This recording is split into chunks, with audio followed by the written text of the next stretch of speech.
Welcome everybody, so glad you're here. I am honored to introduce Sherry Madison. You guys got her bio, but she's been a therapist for a really long time in the Houston area, a lot of different specialty dialogue today. Possibly has some great things in the future with her too. I'll tell you more about after we learn about voice dialogue. So take it away. Well, hi everybody.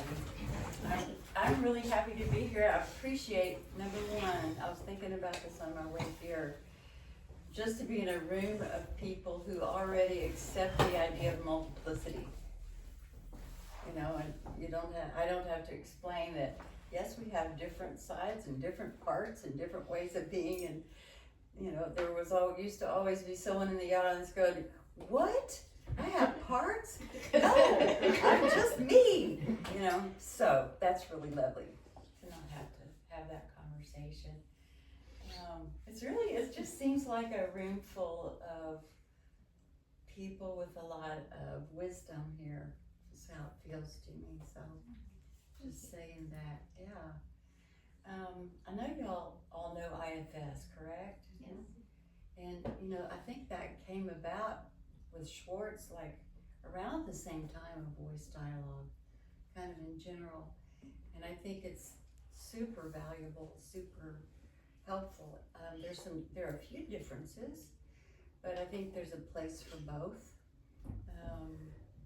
IFS, and tell me if I'm wrong, because I don't do IFS. But what I understood in my research was that there's an assumption of a central self. Okay. And voice dialogue doesn't have that at all. Yeah, it's a different. Voice dialogue says that we have an ego. I drew a picture.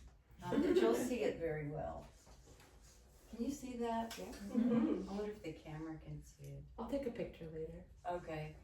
So, voice dialogue says we have this ego full of all of our parts. And parts can be roles, sister, mother, employee, student, teacher, whatever. It can be feelings like anger, sadness, whatever. We all know feelings. You can have parts that just do a certain job for you. And here they all are in their various sizes and shapes. Some are stronger, and we call those primary. And then there are disowned selves, which they're levels of disowned selves. Disowned selves are like the shadow side, right? And so for every this, there's this. There's always a duality.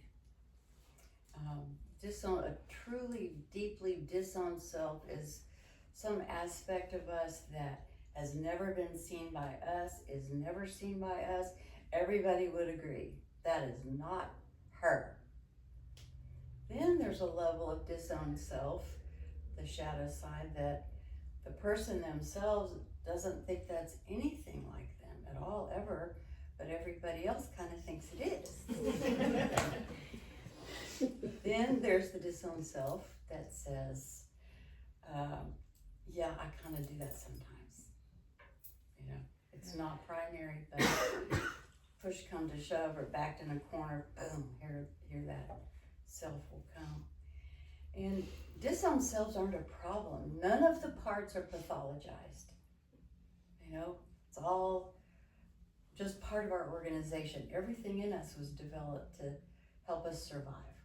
And I think that's true for IFS as well. I'm not going to talk about IFS because I don't know much except what I read, so I can make the comparison. So back to the ego. So voice dialogue says we have, can y'all see this okay, or can I just put it down? I can hold it for you. Yeah, thank you. So voice dialogue says we've got all these selves, this is our ego. The goal of voice dialogue is to develop the awareness. So if we have primary selves that voice dialogue delineates, and I'm sure there's more than what they say, but it's things like the pusher, the perfectionist, the pleaser, the caretaker, the inner critic, the one that judges us, and then there's the judge who's forever judging everybody else, right? So we have all these parts. There's an opposite to that. To each one of those, there is an opposite inside us somewhere. And the problem with disowned selves is not that they themselves are a problem, is that they are raw energy that's not available to ourselves. Takes a lot of energy to keep down the needy one. A lot of energy to keep down the over-sexualized one, to whatever that we've decided isn't okay or have become ourselves in a way that that's just not a possibility. So you don't heal yourself by becoming the opposite of what you naturally are. The healing in voice dialogue comes when you're able to bring that unconscious self into the light and observe it. Nothing more than see it. Don't want to be it, or it wouldn't have been disowned in the first place, right? You just want to see it. And then the awareness helps us to be able to stand in between that pair of opposites. Does that make sense? At all? Yeah. Okay. So when we do that and we are able to hold those two opposites, we're flooded back with energy that we may have been, keeping away from ourselves for a long, long time. Okay, then I'm going so fast. I've never done a voice dialogue workshop in 1 hour. But you know what? You said it. You're in a room with a lot of wisdom. So I you am. can do I it. feel it. Okay, so I just want to say, stop me. It doesn't interrupt me. If you have a question or I didn't say something just right, please just tell me. Stop me, I have a question. Yes. Because you said like the awareness in the middle between the parts, and so if there's not like a central self, who has the awareness or who holds the awareness? Who holds the awareness? Yeah, or who can come to the awareness of the different parts? I'm just curious. We are awareness. Okay, like your whole being. All the parts that, does that mean that all the parts that are in awareness are the awareness? The parts that are disowned are not part of the awareness? No. Okay. What we're saying is the parts that we are, these are the ones that we function in and out of. So we have a vulnerable child, we have a perfectionist, we have a pusher that's a worker, we have all these selves. And we kind of know it because we are it. Okay. So those are in So it's like the whole consciousness. sum of the parts Yes. is aware of all the other. Okay. Yeah. I just And need the to picture in my awareness head. can see all of it. The awareness has a hard time seeing what's unconscious. Okay. That makes sense. So, and by process, we bring what has been unconscious to the surface, and the awareness is able to say, whoa, I'm not this, I'm not this, I'm this. Like a whole perspective or something. Right. The voice dialogue's goal is to develop the awareness, period. Is that the expanding consciousness? Yes, Same thing? ma'am. Okay, that Expanding makes sense to me. Yeah, good. That's right, I can say whatever I I told want. you can say what you want. Consciousness is not a bad word in here. Okay. So, if we are consciousness, if we are awareness, Okay, that makes sense to me. That's Okay. language I can understand. if we are that, then voice dialogue gives us a way, a practice, a process to be able to become more and more aware of how we have developed and grown up and socked away and lost our vital life force and our vital energy. Does that help? Yes. Then, disowned selves leads us to this, which is called bonding patterns. Wife, husband. I'm going to give you a quick example of a bonding pattern. We tend to be attracted to and drawn to people who are embodying our disowned selves. There's a tuning fork. And we meet somebody in 3 seconds, boy, we know he's it, man. He's our dude. And we fall in love. Well, what we have done is that we are attracted to what is disowned in us. So let me try to give you a good example. I wrote some down, but I think I can do this without my little notes. So here's the woman. She grew up in a family where her father was very doting and very loving, and she was always daddy's little girl, good girl, whatever. She also had a very withholding mother. So she kind of has that in there too, because we become replicas of our parents, and they are always one of these little bubbles in here. Not that we live it out on a daily basis, but they're in there. They're in there. Here's her husband, who has his father part is very doting, a doting father. So the good little girl, daddy's little girl, bonded with the doting father. That was so familiar to her. It felt so good. So this is his father's side is bonded to her daughter's side.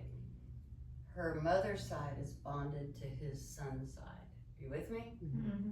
So we're going along. They love each other. Oh my gosh, can you imagine love made in heaven? Doting father and the good little girl, right? And they just fell in love, and they are just on a honeymoon for a while. Till something happens, somebody gets a little unhappy or whatever, say it's her. She gets upset and she switches over here to her withholding mother. Maybe he said something wrong or did something or wasn't doting enough, right? When she becomes the withholding mother, his dutiful, fearful son immediately is drawn into that pattern. Okay? So now for a few days, few weeks, few months, whatever, she's like this. And he's like, oh, what do I do? What do I do? Let me please you. So the sad part about bonding patterns, we all have them, we all do them. We can sit back and die around until the cows come home. Most couples live their whole lives in a bonding pattern. And all this energy is not available to them. So, yeah, bonding patterns are a great way to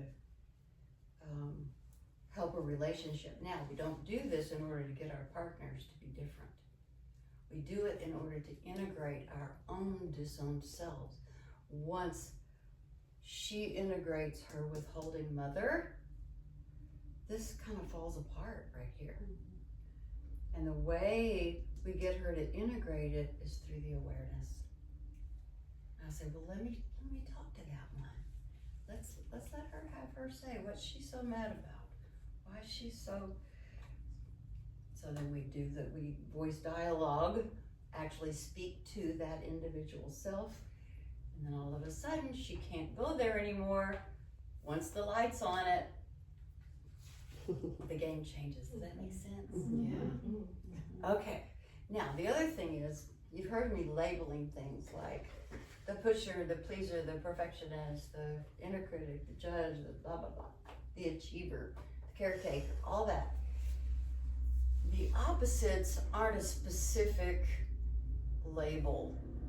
It's whatever that person is. So in a typical voice dialogue session, let's say I'm talking to someone who is high achiever. They're very competitive. They're go, super ambitious, and they're telling me all about their life and all their accomplishments and everything they've done, and they just go, and I'm like, wow. Now, as a practitioner, you're sitting over there feeling your own achiever because it's energy work, and it's an invitation to that part to just speak and be. There's just a beautiful kind of acceptance that's unspoken. That makes sense. So you're kind of feeling your little achiever in there going, if you have one. If you don't, I think we all have master's degrees. We all must have something in there like that. That's right. So you're always trying to a little bit embody while you are being aware of what that person is saying. So inevitably, that person who's telling me all their achievements, and I'm not trying to fix them. There is no trying to fix anybody. Nobody's broken. No parts are bad. Even the terribly narcissistic person that came about for a reason and a good one. Does that make sense? Okay, so here's this, it's a he. In my mind, this achiever is a he. He's telling me how all this stuff, and I'm just listening and watching and listening and holding the space and listening. Eventually, something will happen. And that guy will say, wow, I'm already talking about myself a lot, aren't I? So the energy's starting to go somewhere else. I don't know exactly where it's gonna go, and I'll just say, wow, who are you? Why do you think? And if the person's not comfortable with the parts, I may just say, why do you say that? What do you feel about talking about yourself? And if they are comfortable with parts and you've been into it for a little bit with the guy, he's always like that. I am sick of this. I don't want to do anything. So then you've got the pair of opposites. After that happens, then you say, okay, well, could I speak to Tom again, whatever his name is. We're stepping out of parts and we're gonna go back to Tom. This is Tom. And Tom sits down, gathers himself, and I say, okay, come stand over here by me. I want you to see what I saw. So now we're trying to develop the awareness. So Tom stands here, I say, please don't say anything, don't draw any conclusions, don't judge, don't criticize, you're a camera. That's all you are, is a camera to see what has just transpired. And we just sit there and I, in my mind, will kind of go over it and then I will say out loud, I noticed you said this, then this, then this, then you moved over here and you said that and that, and your body posture here was this, and it was like that. I don't make conclusions, I don't assess anything, I am the voice for the camera, nothing more, nothing more. I would never say something like, wow, if you feel like that, well, you know, I'm just helping them learn to do this for themselves. And a few sessions down the road, I don't have to say anything anymore. They'll just stand there quietly, out, away from, because they've moved chairs while they're doing this usually. And they'll just stand there quietly until they get into that space that they are developing that feeling of being the aware ego. So this, and we're trying to get those two together. So, I'm not sure if I love that they get up and move. I feel like we all probably work on awareness and non-judgmentally observing, but adding in the physical component, I feel like would really crystallize some of that. You're adding in that physical component to really ground that separateness and that observation. I kind of don't know how I haven't heard about this, because I kind of do. I kind of feel like that too. you know, actually. this was not part of my master's program. I don't know if it was for anybody else, But but did you study Gestalt techniques at all? a little bit. But I mean, this wasn't a real. I don't remember. I remember Gestalt. I don't remember voice dialogue. Right. But it's, you know, it's fabulous. it's weird, yeah. I'm not sure what happened with that. I feel like I was lucky to run into it. It was created by Hal Stone and Sidra Winkleman, who became Sidra Stone, so it's Stone and Stone. They live up in Northern California in Albion, and he was my mentor. And I was able to work with him for several years, just helping healing myself, which was, you know, never ending, but learning voice dialogue through being his, you know, client, basically. It's really beautiful. And what I noticed with my clients was that there was I didn't have to work in the old way. and it developed me as well. It developed my awareness as well. And I ended up doing lots of workshops and groups and individual work, and there was nowhere else to go for me after that. And I'm not to say that's for everybody, but for me it was. There was nowhere else to go. And I've always had that, and I think y'all too have always had that spiritual sort of focus. It encompassed all of it. You know? So, anyway, somebody want to do a demo? Yes, I'd be happy to. This is a plan. Well, because what I'd like to tell you guys is, we know that this is a lot and you're getting a taste of it for an hour, but the Greater Mercy Foundation, after this hour, if you're interested in more, you can get a one-on-one with Sherry. So I did not want to put anybody in this place except for me. And so if you want to be in this place, you can be in this place privately. But I am in process in public, so I am happy to be the one. Thank you, Amy.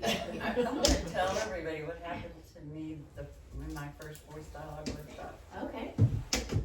Like an idiot, I'm always the one that's going to volunteer. You just call me an idiot. Well, I had no idea what was coming, but I always felt like I would learn more if I immersed myself in it. And I was at the Wellness Center in Houston, Texas, which was about 2 blocks from where my office was. And so I walked over, and there were about 15 people in the room, and Phil, he was an MD psychiatrist / therapist, and he said, "Does anybody want to volunteer?" And I said, "I will."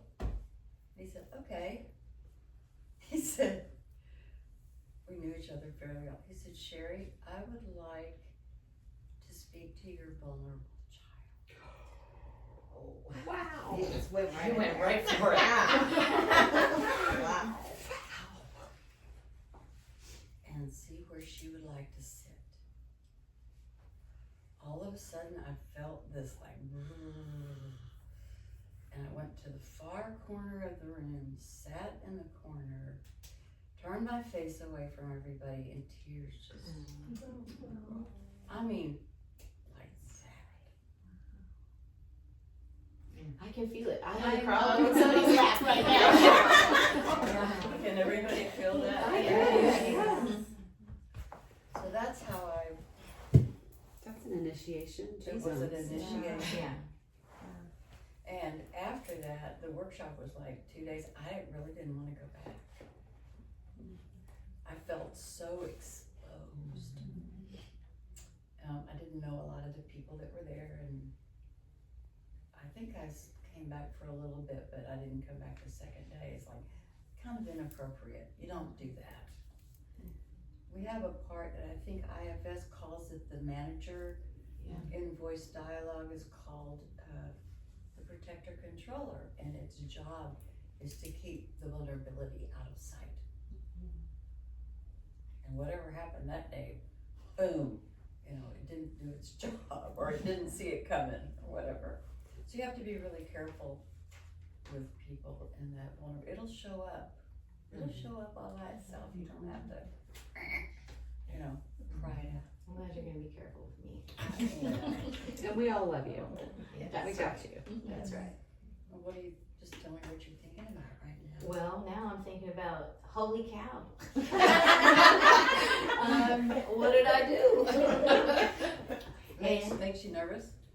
I wouldn't say nervous. What I say is I'm so open that I just want to call up my little protector, because I'm like, what did I sign up for? Because I really could go in the corner or whatever. I don't know. You know what I'm saying? Like, so I'm glad that I just heard you say you're not going to do that.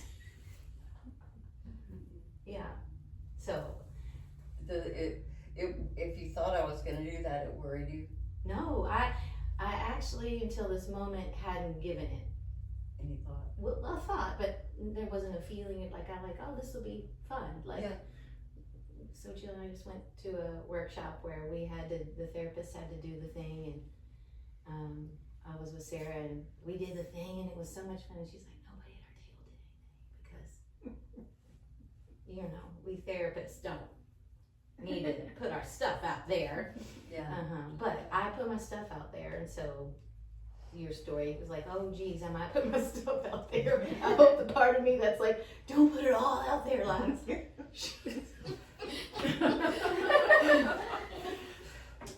So do you have a part that would put it all out there? Oh yeah, and then it has. I call it going Jerry Maguire. I just like get so passionate about something. Yeah. But I stand up and I say it that way that potentially could freak people out.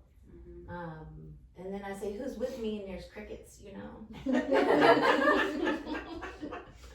So yeah, I do. I can put it all out there. Okay. Yeah. Who are you? To put her out there. No. You're talking about the put her out there, and you're talking about the vulnerability. Who are you? Maybe I'm the manager. Yeah. Yeah. So Who lets the crazy out a little of it? is that your process? Well, I won't call it crazy. That was not fair. Let my authentic self out as I feel it's safe with that person, and I let out as much as I feel is safe or resonant with the people. Yeah. Yeah. Yeah. Rather than. Right. So you just kind of measure the situation. Yeah. And see what's appropriate for you. I try sometimes. And what about other times? Well, sometimes I'm just so passionate about whatever it is, that gauge goes away. So somebody overrides you? Is that what I understand? Yeah, there's probably I don't give it what this is more important. There's whatever that is. Like, there's no time to be calm here. You gotta say the thing. Nobody's saying the thing. Yeah. Say the thing. Yeah. The authentic expression, kind of. Yeah, but it's oftentimes when I get to that point, it's the thing that needs to be said, but nobody's willing to say it. So Yeah. I'm the sayer of the thing that needs to be said. Yeah, that's lovely. Okay, but it's scary because what comes at the cost is I recognize that somebody who's hearing it is not going to hear it.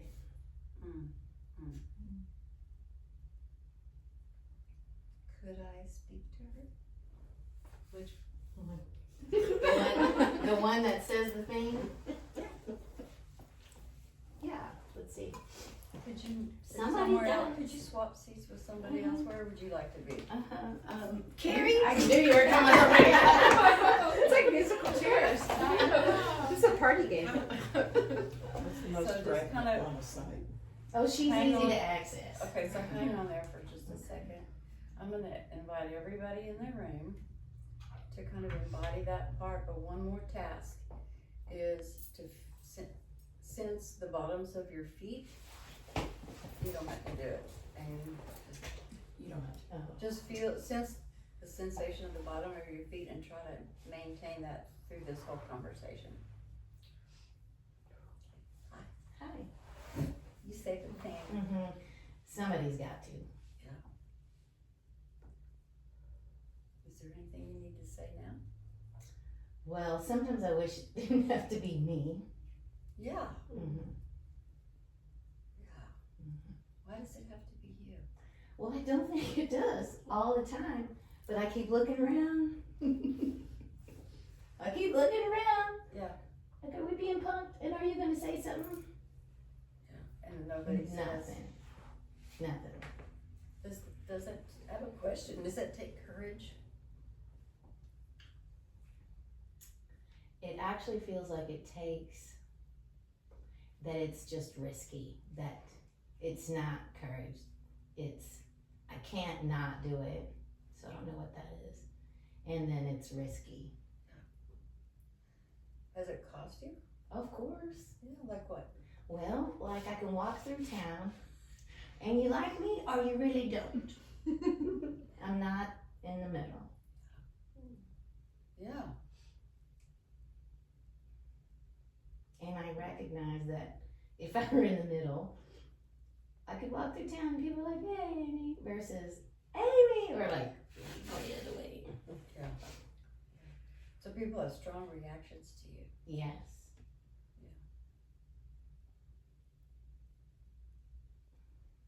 Yeah. Is there anything else you want to tell me about yourself? I don't know. I feel like every time I'm about to go Jerry Maguire, I warn people because I can feel it coming. Yeah. Um, You feel yourself. What does that feel like? It feels like I can't be quiet. I'm trying to be quiet. So what does the body feel like? It actually feels like it's ready for a fight. Because not because I'm not a fighter, but so that's different. I'm ready. I'm in like a hypervigilant state, ready for the blow that's gonna come after I say the thing. That's more like it. Yeah. Okay. So is there anything else you want to tell me about her?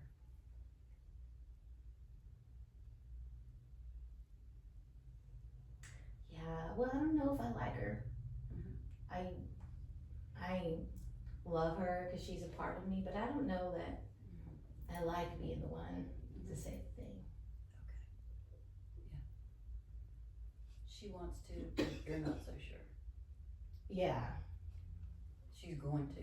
She's going. That's it. Maybe that's it. Where it feels like it's not a choice. Yeah. There it is. Whatever that is. Yeah. I can't. Well, Not. that's her job. Yeah, I guess. How did she get that job? She signed up for it. She I did. get mad at her for that. She signed up for it. Yeah, she did. But also, as I'm aging, I think it's possible that I don't know that it's needed to be done in the same way anymore. I think maybe it's done like when I signed up for it, whatever age I was then, like that's the force it comes with. Now I try to say it intelligently, I try to say it calmly or whatever, but that primal force is the force that says it. And there's an understanding I have now that's like, say the thing, don't say the thing, natural, it's gonna happen. You know, like, do you really need to say the thing? But I still have this, it's like vomiting. I don't know if I could, if it felt big enough, not say the thing. So would you mind if I could talk to another part just for a moment? Would that work okay Yeah. for you? I'm gonna ask you to move to a different seat. Maybe like right here, just swap with her. I wanna talk to your analyzer. You have a very powerful analyzer.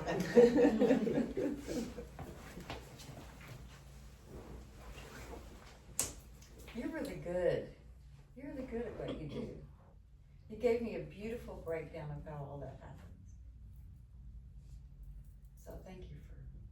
You're welcome. I'm really smart. And insightful, not just smart, insightful. Yeah. So what's it like being you? Well, if we're talking to the analyzer part of me, for about 40 years, I was super proud of that, ability. And since then, after 40, it's kind of gotten in my way a little bit. Whose way? My way. Who are you? I am the one who I just mentioned who's aging, who knows stuff that she didn't know in a different way now, or who sees things differently now. Yeah. Yeah. So you have changed a lot over time. Yes.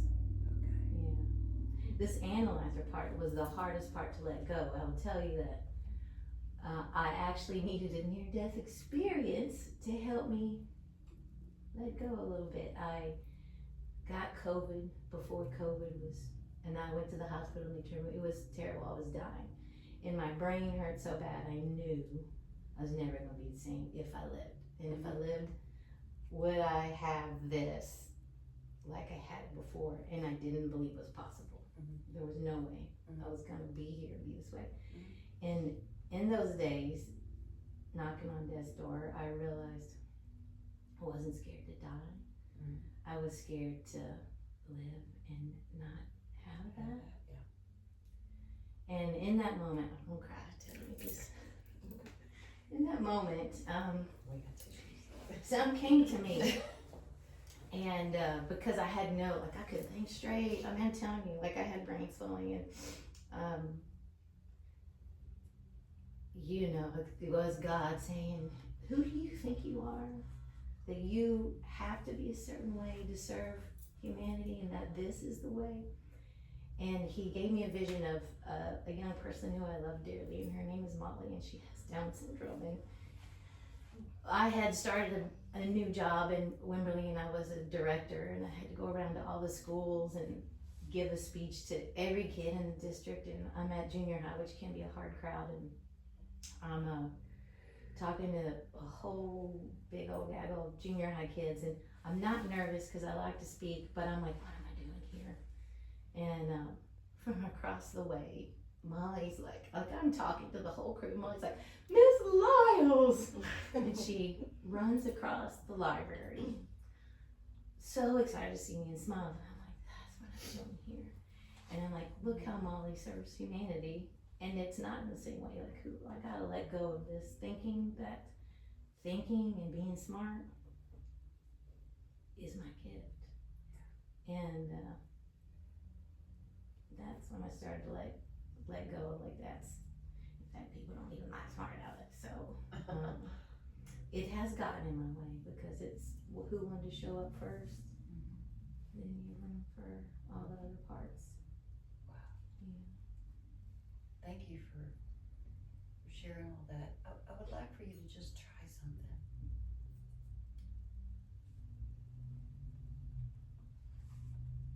I would like you to just experiment for a moment, rather than telling me about the analyst, is to feel it and be it in your body without saying anything.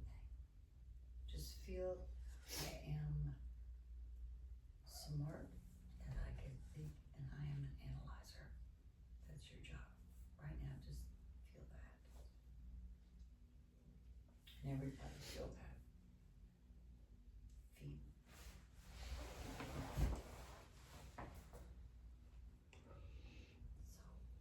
So, what does that feel like? Surprisingly, it doesn't feel good. So, It's a surprise. So are we talking about the analyzer, or am I talking to the analyzer? Because I think you're amazing. I think it is the analyzer who's like, I was like a ball hog in sports. Oh, it's what? A ball hog, I don't know what else to call it. When you're on a team and one person takes over. Yeah. Because they're so good. Yeah. So you're really good at analyzing and thinking. Yes, and I took over, and I'm kind of sorry for that. Are you sorry? Why? Well, because there's so many other gray parts in there. Yeah. They didn't get any. To see the light of day. Yeah, Yeah. yeah, and they're kind of behind now. Are they? Well, you've got it all figured out over there. See? I You feel my pain now. I do. I know exactly what you're saying. And you're funny too. I mean, well, I would tell you that there's a big bubble in me that above all loves to laugh, and laughing can actually get me in trouble too. you have a lot of ways to get yourself in I trouble. do. Who else gets you in trouble? Well, the one that laughs a lot, Yeah. because sometimes she laughs at the wrong time. But I can't, again, it's like what's that part of me again, the Jerry Maguire part, whatever that is. Mhm. I can't shut it down. So laughter comes. Laughter comes, yeah. And even inappropriate laughter. That's all right. It's only inappropriate to everybody.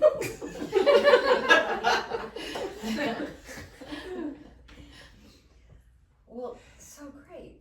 I would like, if it's okay with you, to speak with Amy for just a minute. And thank you for sharing. I appreciate it so much. So a lot of interesting ideas came up, huh? Mhm. Come stand over here. Okay. Look, you were here. And first we decided we wanted to talk to, what did we call her?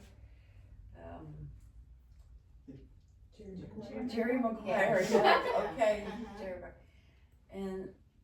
And so Amy went and sat over there, and it sort of seemed like we were talking about the Jerry McGuire part, as opposed to meeting the Jerry McGuire part, who just lets it all out.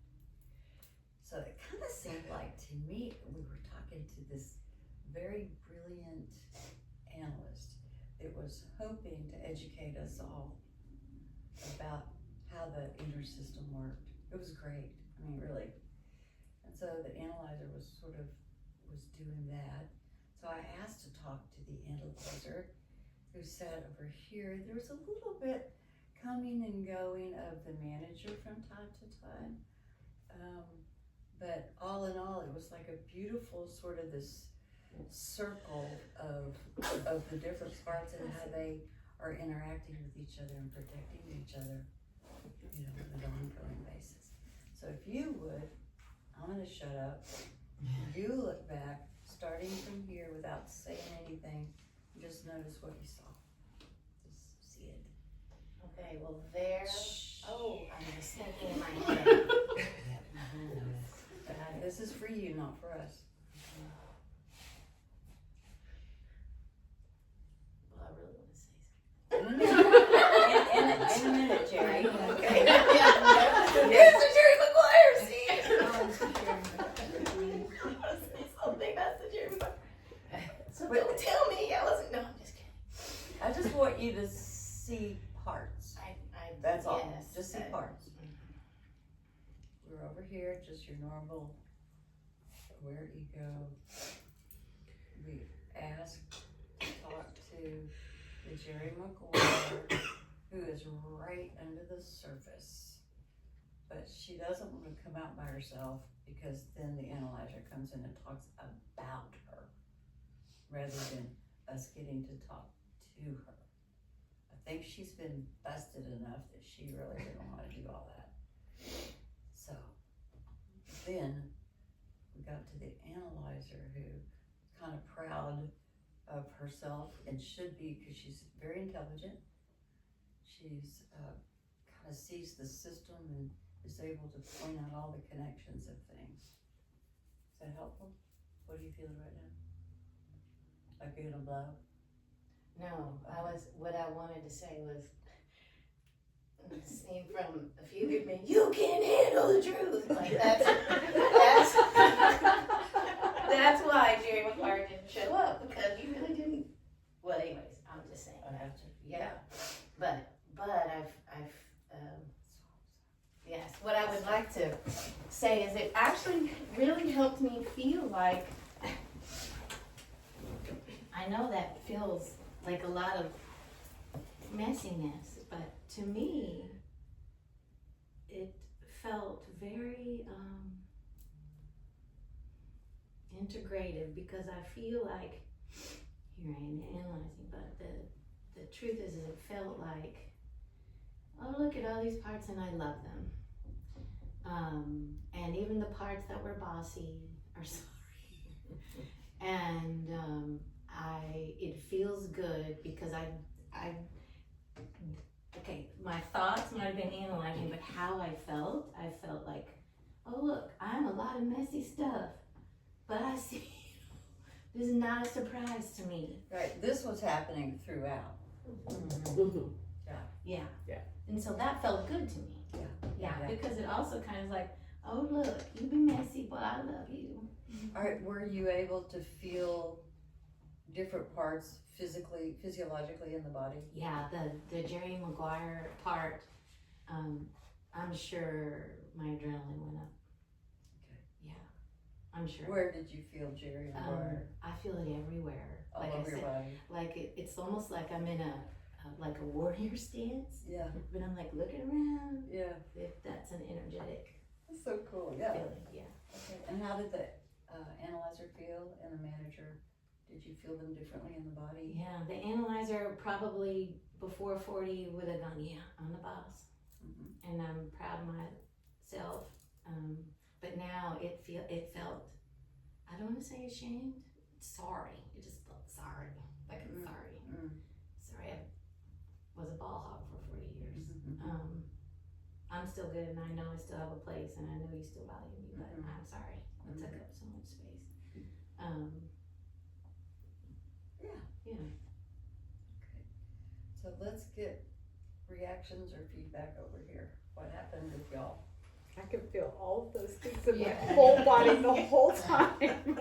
I mean, it was like when she went into, I'm trying to remember. I think when she was here, I just felt it like right through here. Yeah. And then, and then I felt lots of openings of when she was sitting over Yeah. here. And I definitely could feel the energy happen. We have a very resonant parts, the Jerry Maguire. And I felt that very strong. And I was in your seat. Yep, I'm like, she's gonna give me a feeling.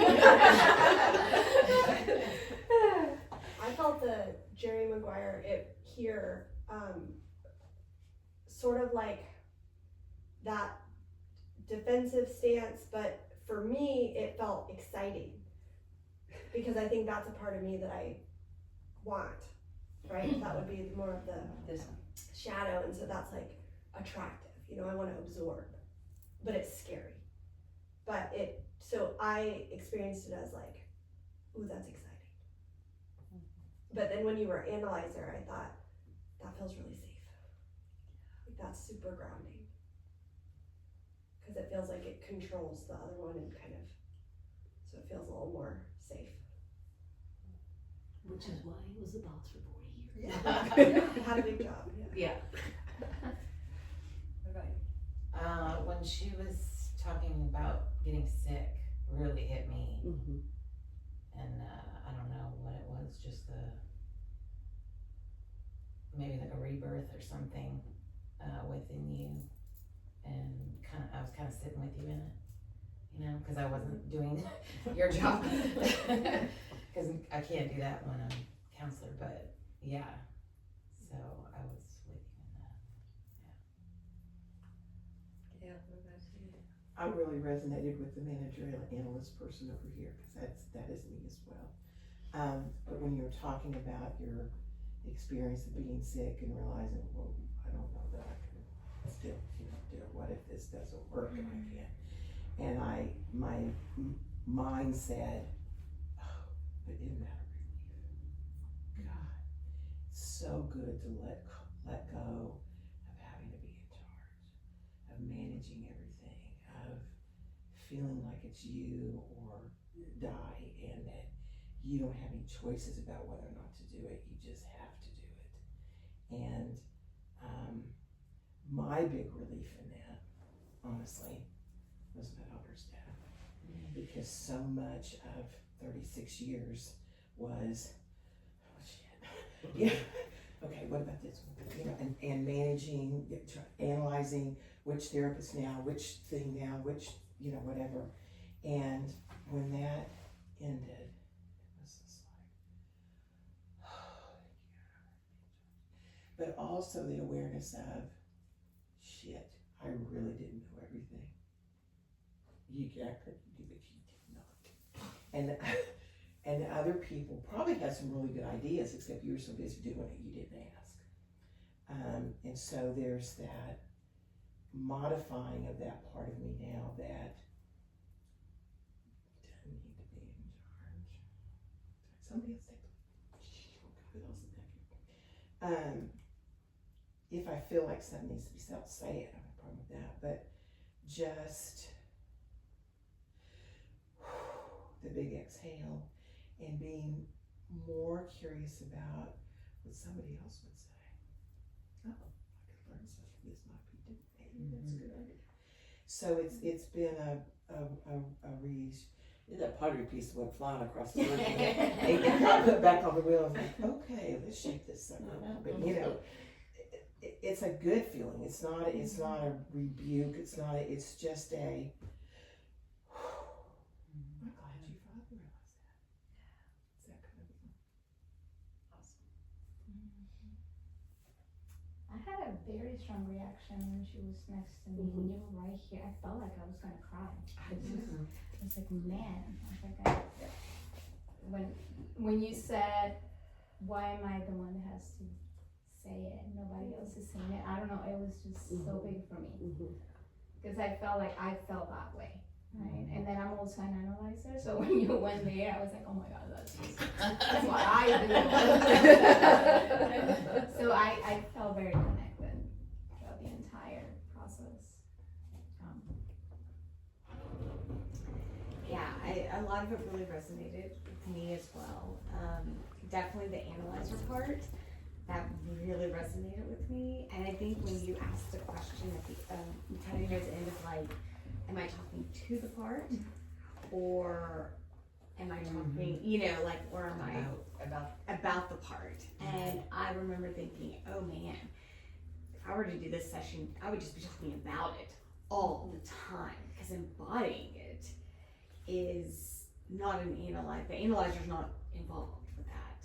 I feel like, and so that's really what sat with me, is how hard it is to maybe put down that analyzer, part of you if you had that, and maybe that was hard for you as well because you use it so much to regulate the J wire part and probably other lots of parts as well. Yeah. Okay, well, I was just gonna say, thanks for being the As far Thanks as for being easy on me. it's the very first voice dialogue session, you'll often hear somebody telling you about their parts. And usually, not always, I don't know that that's the case for you, but oftentimes the manager, and in voice dialogue we call it the protector, is like, okay, I'm feeling this out, I'm not sure about what's gonna happen yet, so I'll tell you about all this because I certainly know them, and I'll tell you all about them.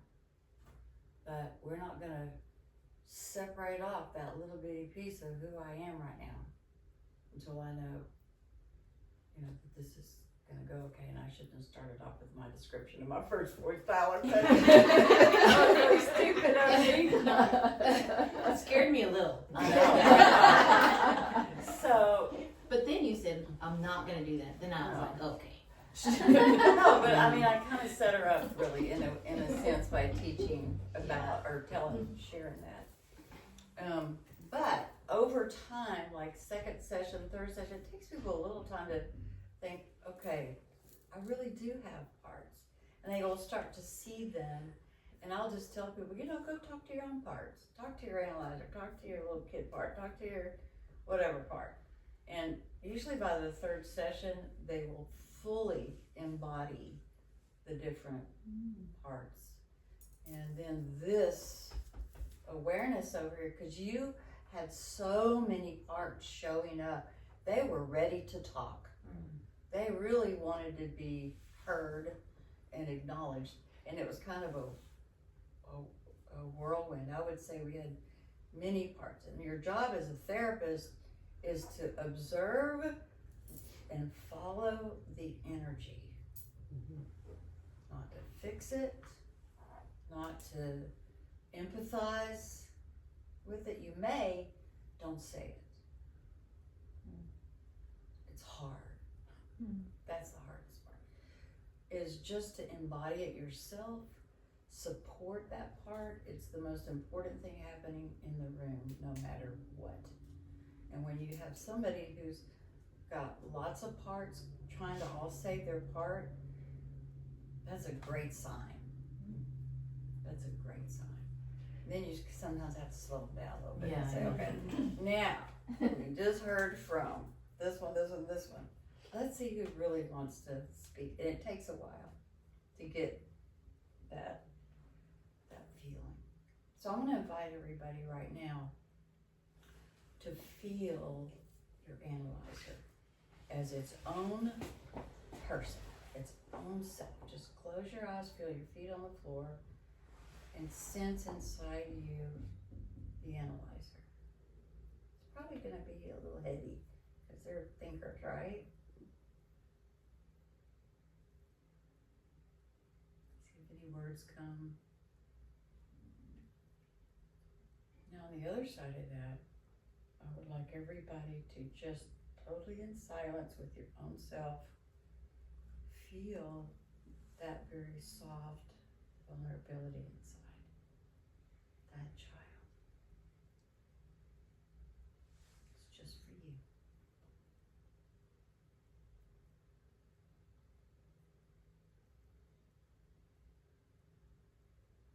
Okay, let that go. I want everybody just for a second to feel the part of you that is a daughter.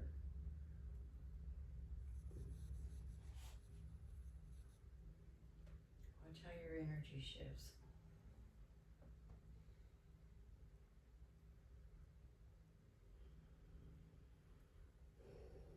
Let that go. Now feel the part of you that's a friend.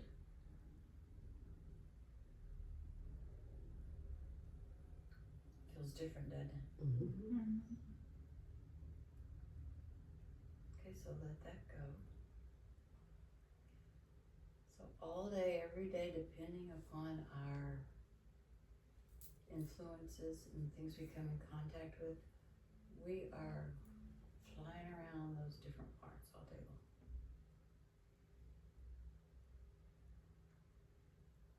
And after today, maybe you'll just start to see and notice, become aware of the changes. Okay, open your eyes. I gotta tell one quick story if I have enough time. I'm 6 minutes over. It's okay. Okay. I think I told you this story one time.